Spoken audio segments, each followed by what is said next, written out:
민족 최대의 명절인 추석은 음력으로 8월 15일이고 또 다른 말로 한가위라고 또 합니다. 여기서 한가위 할 때 한은 크다라는 뜻이고 가위는 가운데를 의미합니다. 그러니까 합쳐보면 가을의 한가운데 날이라고 해서 한가위라고 불리죠. 이날은 오랜만에 가족들이 함께 모여서 안부를 전하고 즐거운 시간을 갖는 축제의 시간입니다. 지금 우리도 추석 연휴를 지나고 있는데 명절날 좋은 시간을 보내고 계십니까? 그런데 이제 어른들은 명절날 모여서 이렇게 교제의 시간을 갖고 모임을 갖는 것이 당연하다라고 생각을 하지만 요즘 많은 젊은이들은 명절에 고향에 내려가는 것이 많이 줄었다라고 합니다. 어떤 통계를 보니까 이번 명절에 고향을 방문하는 귀성객이 3분의 1 정도로 예년에 비해서 많이 줄었다라고 합니다. 그리고 계속해서 이 추세는 줄어들고 있다라는 설문조사가 나왔었습니다. 명절 연휴에 아르바이트를 하거나 또는 스카에 머무르는 청년들이 많다라고 하는데요. 그럼 스카가 무엇인지 아십니까? 저도 이번에 처음 알았는데 이 스카라는 것은 스터디 카페의 줄임말이라고 합니다. 이 스터디 카페는 이제 독서실을 조금 카페 형식으로 만든 것인데 청년들이 명절날 이렇게 아르바이트를 하거나 아니면은 스터디 카페에 가서 자신들의 이제 일들을 해야 되는 일들을 그냥 하는 그런 일들이 많이 일어난다라고 하죠. 그렇다면 왜 이렇게 청년들이 명절날 모이는 것을 꺼려하게 되었을까요? 사실 명절날의 이 모임은 친척 간의 사랑과 화합의 자리라기보다는 뭔가 자기 자랑과 훈계가 넘치는 그런 자리라고 하는 것이 조금 맞는 표현인 것 같습니다. 취업과 여러 가지 문제로 어려운 삶을 살아가는 청년들이 가족 모임에서조차도 비교와 질시를 당하는 것이 그들에게는 큰 심적인 어려움으로 다가왔던 것 같습니다. 인터넷을 찾아보니까 명절날 듣기 싫은 말 베스트 3가 있더라고요. 한번 찾아봤는데 청년들이 친척들 모임에서 제일 듣기 싫은 말 3가지가 뭔지 아십니까? 먼저 3위는 라떼는 말이야 라는 말입니다. 라떼는 말이야. 이제 우스갯소리로 라떼 이즈 홀스 이렇게 하면서 라떼는 말이야 이런 말이 도는데 이게 무슨 말이냐면 요즘 세대 차이를 가장 잘 드러내주는 표현입니다. 기성세대들이 요즘 애들은 조금 의지력이 좀 너무 없어, 좀 개념이 부족해 라는 인식을 가지고 젊은 세대들에게 훈계나 아니면은 좀 가르침을 주려고 할 때 나 때는 말이야로 이제 시작을 하면서 이게 말을 쭉 길게 놓는데 바로 이것을 이제 청년들이 풍자하면서 라떼는 말이야 라고 하면서 라는 표현을 이제 만들어냈습니다. 그렇다면 명절날 듣기 싫은 말 2위는 무엇일까요? 바로 취직은 했니? 라고 합니다. 안 그래도 누구보다 또 일자리를 갖기를 원하는 사람이 청년들일 텐데 명절날에서까지 그런 보채는 말을 듣는 것이 그들에게는 힘든 일로 찾아오는 것 같습니다. 그렇다면 명절날 듣기 싫은 말 대망의 1위는 무엇일까요? 그것은 바로 너 꿈이 뭐니? 라는 말이라고 합니다. 이게 꿈이 뭐냐고 묻는 분들이 정말 말 그대로 그 상대방의 꿈이나 비전을 묻는 것이 아니겠죠. 마음속으로는 앞으로의 너의 계획이 있기는 있니?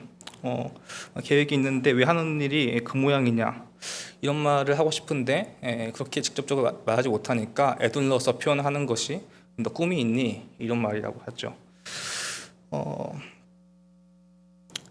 이렇게 청년들은 이 민족 최대의 명절 모든 사람에게 축제가 되는 이 날, 그들에게는 이것이 축제가 아니고 매우 힘든 날이 되어 버렸습니다.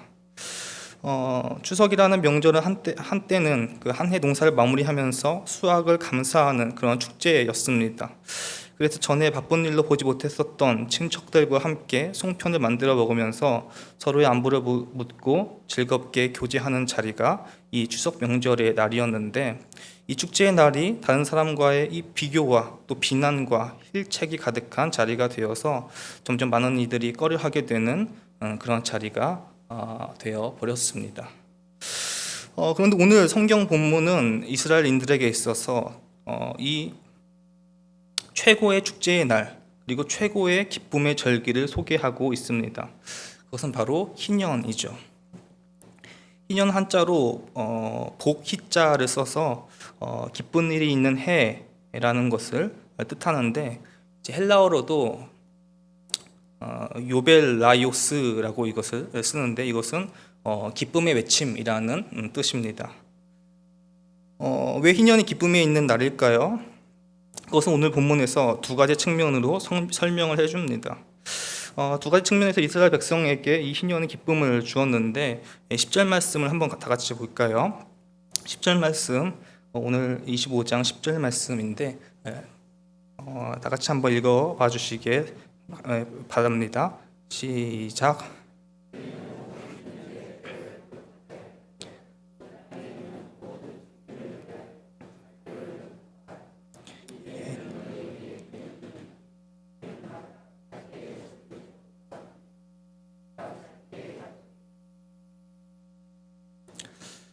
첫 번째 기쁨의 이유를 뭐라고 소개하고 있습니까? 그 땅에 있는 모든 주민을 위하여 자유를 공포하라. 바로 자유를 공포하는 날이기 때문이죠.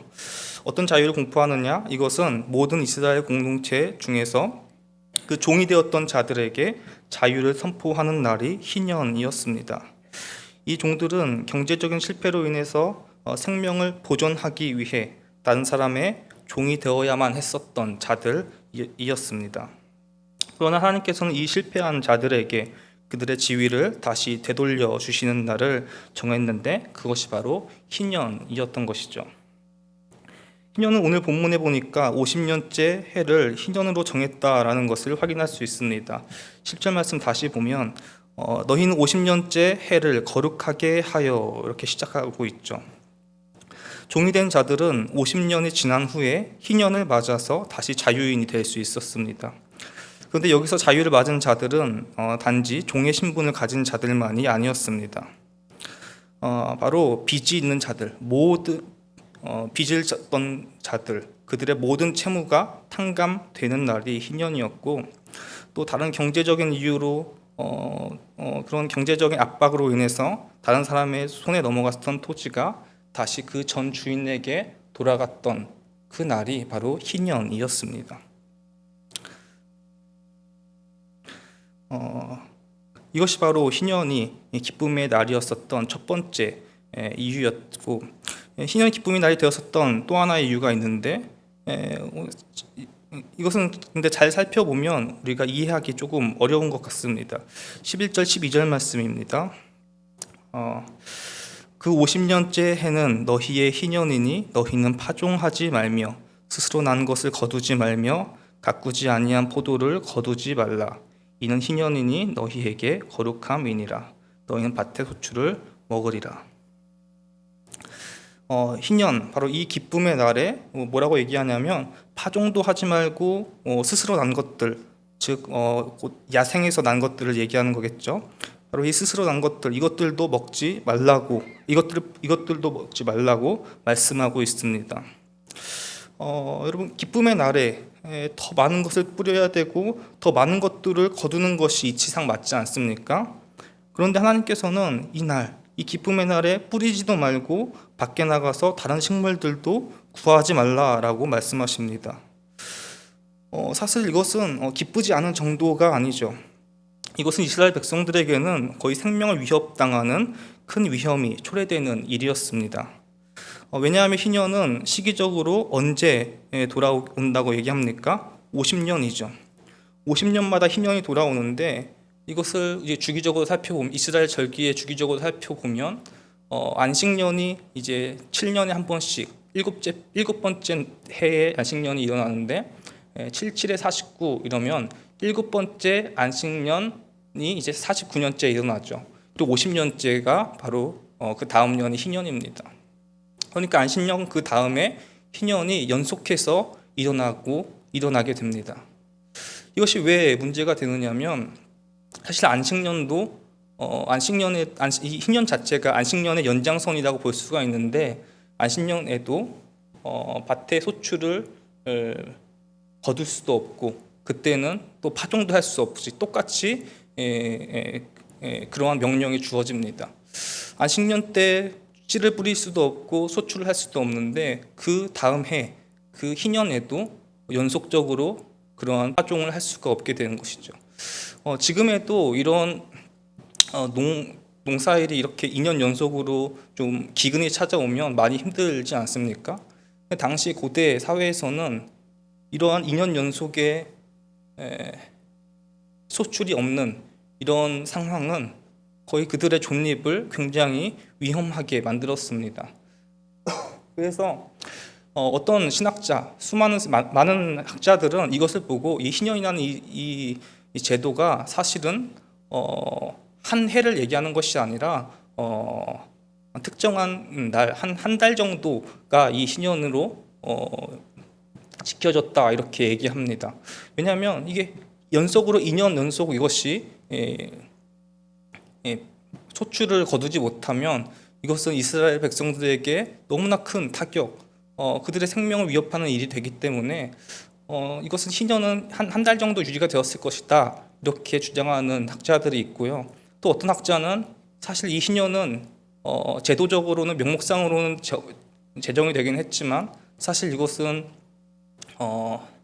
실제적으로는 행해지지 않았다. 딱 보기에도 너무나도 이것은 위험한 일이기 때문에 이것이 이루어지는 것은 정말 불가능하다라고 그들이 생각했기 때문에 사실 이 희년은 명목상으로만 존재했고 실질적으로 이루어지지 않았다라고 주장하는 학자들이 있습니다. 그런데 우리 보수적인 입장에서 우리는 하나님의 말씀을 오류가 없는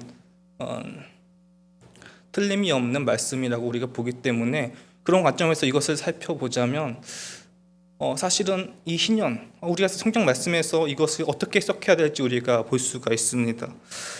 성경은 그렇다면 이것에 대해서 어떻게 대책을 보았느냐, 2년 연속의 안식년 이것에 대해서 어떻게 대책을 세워놨느냐 우리가 오늘 본문에서 살펴볼 수 있는데요. 바로 25장 20절 21절 말씀입니다. 이렇게 말씀하고 계십니다. 하나님께서 2년 연속의 이 안식년을 격정하는 이스라엘 백성들을 이미 예상하고 계셨습니다. 그래서 이렇게 말씀합니다. 만일 너희가 말하기를 우리가 만일 일곱째 해에도 심지 못하고 소출을 거두지도 못하면 우리가 무엇을 먹으리요 하겠으나 내가 명령하여 여섯째 해에 내 복을 너희에게 주어 그 소출이 3년 동안 쓰기에 족하게 하리라. 그렇습니다, 여러분. 2년 동안의 파종도 수확도 할 수 없는 이 위기의 기간이 바로 기쁨의 순간이 되기 위해서는 바로 하나님께서 이스라엘 백성들을 도우시느냐 그렇지 않느냐에 좌우되는 것이죠. 희년의 진정한 기쁨의 기간이 될 수 있는 것은 오직 하나님으로 인하여 기뻐할 때입니다. 그래서 하박국 선지자가 이렇게 노래했지 않았습니까? 비록 무화과 나무가 무성하지 못하며 포도나무에 열매가 없으며 감람나무에 소출이 없으며 밭에 먹을 것이 없으며 우리의 양이 없으며 외양간에 소가 없을지라도 나는 여호와로 말미암아 즐거워하며 나의 구원의 하나님으로 말미암아 기뻐하리로다.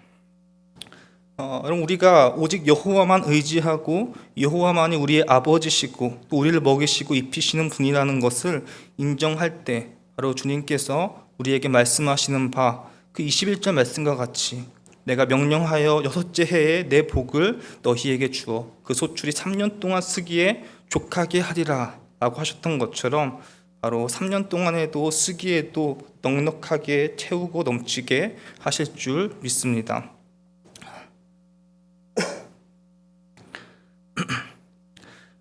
그런 면에서 우리는 정말 오늘 하나님께서 말씀하시는 대로 우리를 먹이시는 분이 오직 여호와이심을 인정하며 살아가는지 되돌아봐야 할 것 같습니다. 하나님께서는 이스라엘에게 기쁨의 날을 제정하셨습니다. 그러나 그 기쁨은 6년 동안의 소출과 1년의 안식이라는 그 법칙 위에 있는 것이죠.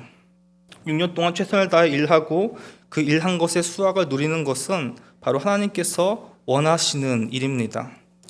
그러나 그 뒤에 1년간의 안식은 그 최선과 열심 가운데서도 하나님의 일하심이 있음을 기억하는 기간입니다.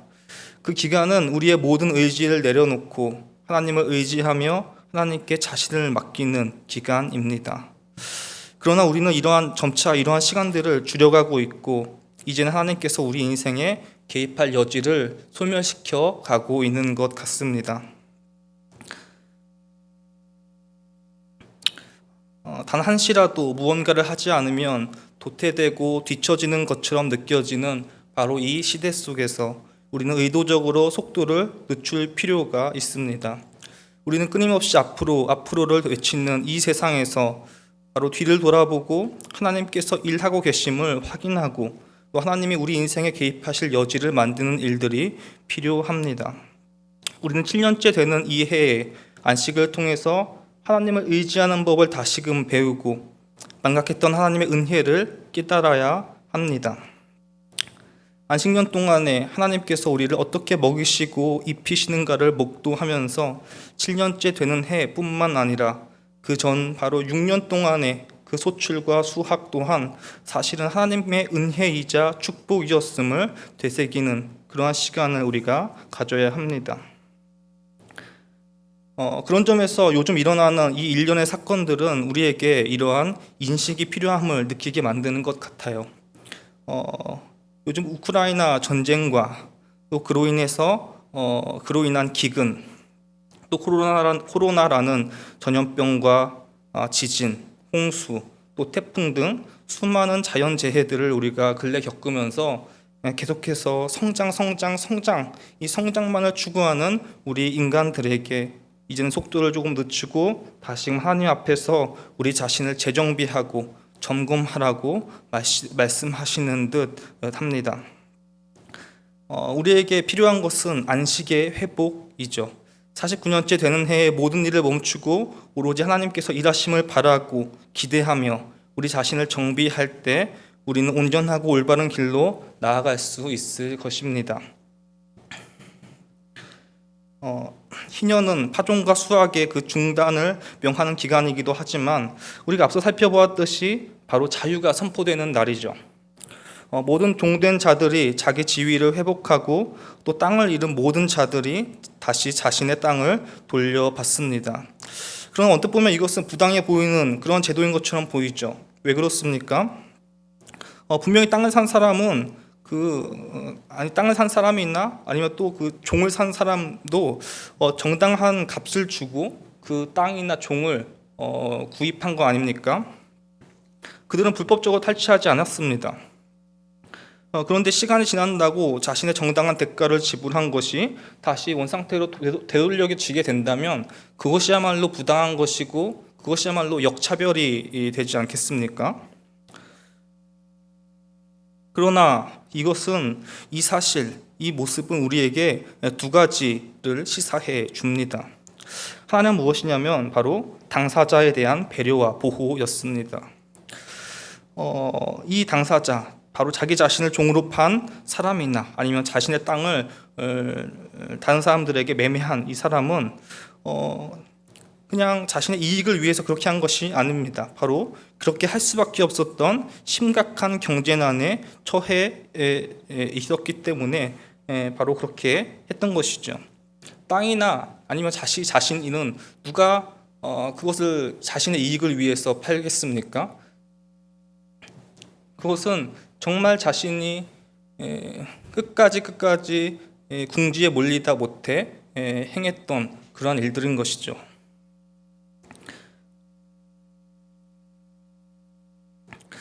자신이나 그 땅을 그 불가피하게 팔 수밖에 없었던 그런 열악한 상황에 놓여 있었던 바로 그들, 바로 그들을 다시 원상태로 회복시키는 것은 약자에 대한 하나님의 배려였고 또 그들을 보호하는 일이었습니다. 그런가 하면 또 다른 하나는 무엇이냐면 바로 그들에 대한 소유권이 바로 하나님께 있다라는 하나님의 확증이었죠. 사람이 다른 누군가의 종이 되는 것은 악한 일이지만 당시 사회 제도적으로는 필요한 일이었습니다. 왜냐하면 스스로 종이 된 사람들은 바로 그 정도로 자신의 생계를 이어나갈 수 있는 여력이 없다라는 것을 의미했기 때문입니다. 그래서 그들을 살리기 위한 제도로 종의 제도가 생겨난 것입니다. 그러나 이것은 사회적, 경제적 상황으로 인해서 종의 제도가 일시적으로 허용된 것이지 사실 인간이 다른 인간을 소유한다라는 것은 있을 수 없는 일이었습니다. 모든 인간의 주인은 오로지 하나님이시기 때문이었습니다. 인간은 다른 인간을 소유할 수도 없고 또 다른 사람의 종이 될 수도 없습니다. 사람의 유일한 주님은 오직 여호와 하나님이시기 때문입니다. 희년 제도는 바로 그 약자들에 대한 배려일 뿐 아니라 또 그 약자에 대한 소유권이 오로지 하나님께 있다라는 하나님의 확증이고 확언이었던 것입니다. 땅에 대한 소유권도 마찬가지죠. 여호수아가 이스라엘 백성들을 이끌고 그 가나안 정복 전쟁을 마친 이후에 이스라엘 백성들은 자신의 그 지파별로 땅을 분배받지 않았습니까? 그들은 그 분배받은 땅에서 경작하고 또 땅을 사용할 수 있었지만 그 땅의 최종적인 주인은 그들이 아니었습니다. 바로 하나님이셨죠. 이스라엘 백성들은 땅을 대리해서 맡아 사용한 것이지 그 땅의 주인은 아니었습니다. 그래서 이스라엘 백성들은 희년 제도를 통해서 땅의 진정한 통치자가 누구신가? 그분은 바로 하나님이시라는 것을 기억해야 했던 것이죠. 비록 자신들이 그 땅에서 살아가고 있었지만 그 소유권이 자신에게 있는 것이 아니라 오직 하나님께 있음을 그들은 인지해야 했습니다. 오늘날 우리가 망각하고 있는 것이 바로 이 사실인 것 같습니다. 우리는 이 땅에서 살아가지만 이 땅이 우리의 것이라고 생각하며 살아가죠. 내 마음대로 내가 할 수 있는 것이면 뭐든지 소유해도 되고 나에게 가능한 일들은 뭐든지 가능한 것처럼 생각합니다. 우리는 자유를 외치면서 내가 할 수 있고 내가 하고 싶은 일들은 무엇이든 할 수 있고 할 것이라고 말합니다. 그러나 이것은 자유가 아닙니다. 바로 이것은 왜곡된 자유이죠. 진정한 자유는 하나님과 나와 이 세상과의 이 삼각관계가 올바르게 정립될 때 바로 그때 나타나는 것이죠. 하나님께서 세상의 유일한 주인이시며 나는 하나님으로부터 세상을 잘 지키라고 또 잘 보존하라는 그런 사명을 받은 존재라는 이 청지기적 인식 위에서만이 바로 진정한 자유가 생성됩니다. 그러므로 우리가 할 수 있다고 해서 모든 것이 가능한 것은 아니죠. 여러분 요즘 자만추라는 단어가 많이 이제 언급이 되는데 좀 자만추가 뭔지 아십니까? 흔히들 자만추를 자연스러운 만남 추구 이렇게 알고 계시는데 사실 이것은 옛날 버전이죠. 요즘은 이 자만추가 자고 나서 만남 추구라고 합니다. 여러분 이제 혼전 임신은 당연한 일이 되어버렸고 또 혼전 동거조차도 이것은 가능한 정도뿐만 아니라 이 혼전 동거가 반드시 그렇게 해야 된다라는 그러한 추세로 언론에 나오고 있고 많이 언급되어지고 있습니다. 바로 같이 살아봐야 결혼을 할 수 있을지 없을지 결정할 수 있다는 것이죠. 여러분 뭐든지 가능해 보이는 이 세상에서 가능하지 않은 것들을 구별해내는 것이 바로 진정한 자유의 길인 것이죠. 나에게 가능한 것이 무엇인지 알고 또 그것에 대한 범위를 설정하고 또 그것을 지키는 것이 바로 진짜 자유 아니겠습니까? 그럼 말씀을 마무리하려고 합니다. 지금까지 희년에 대해서 같이 말씀을 나누어 보았는데요. 희년 제도는 현재를 살아가는 우리에게 많은 메시지를 던져줍니다. 그러나 이 희년 제도에서 우리가 기억해야 될 가장 중요한 내용은 바로 그리스도께서 새로운 희년이 되셨다라는 것이죠. 희년 제도에서는 자신이 다른 이에게 종으로 팔린 사람은 희년이 되지 않더라도 언제든지 다시 값을 주고 자유의 몸이 될 수 있었습니다. 그러니까 그 50년 동안 희년이 발생하는 그 50년 동안의 기간 동안 이 종이 된 사람은 자신이 경제적인 여력이 어느 정도 회복이 되면 자신이 값을 지불하고 자유의 몸이 될 수 있었다는 것이죠. 그러나 그 50여 년 동안 경제적 여건이 되지 않더라도 그는 휘년을 맞이하면 다시 자유의 몸이 되었습니다. 바로 이것이 은혜이죠. 하나님께서는 종이 된 그 불쌍한 사람에게 기회를 주십니다. 자신이 원하고 자신이 여력이 될 때는 언제든지 종에서 해방이 될 수 있었습니다. 그러나 설사 그에게 그럴 만한 힘이나 능력이 없다 하더라도 하나님의 백성인 그 사람은 희년이 되면 반드시 자유의 몸으로 해방됩니다. 이와 같이 하나님께서도 우리에게 끊임없이 기회를 주십니다. 우리는 내가 원할 때는 언제든지 죄의 종이 된 그 저주를 끊고 하나님의 자녀로 살아갈 기회를 받습니다. 그러나 비록 그것이 내 힘과 능력으로 절대로 불가능해 보인다 할지라도 주님께서는 우리에게 희년을 정해 주셨죠. 내가 반드시 너희를 구속하리라 하신 그 말씀대로 우리에게 예수 그리스도를 보내주심으로 그것으로 말미암아 새로운 희년을 제정하셨습니다. 그 주님께서 비록 우리가 이 땅에서 우리의 힘으로 죄의 종된 그 상태를 끊을 수 없다 할지라도 주님의 때에 반드시 희년을 선포하시고 온 땅에 희년의 나팔소리가 울리게 하실 것입니다. 비록 오늘의 삶이 죄의 유혹과 여러 가지 시험으로 힘들고 지친다 할지라도 주님께서 약속하신 그 희년을 기대하고 소망함으로 이 세상 힘내서 살아가시는 우리 모든 제일교회 성도님들 되시기를 바랍니다.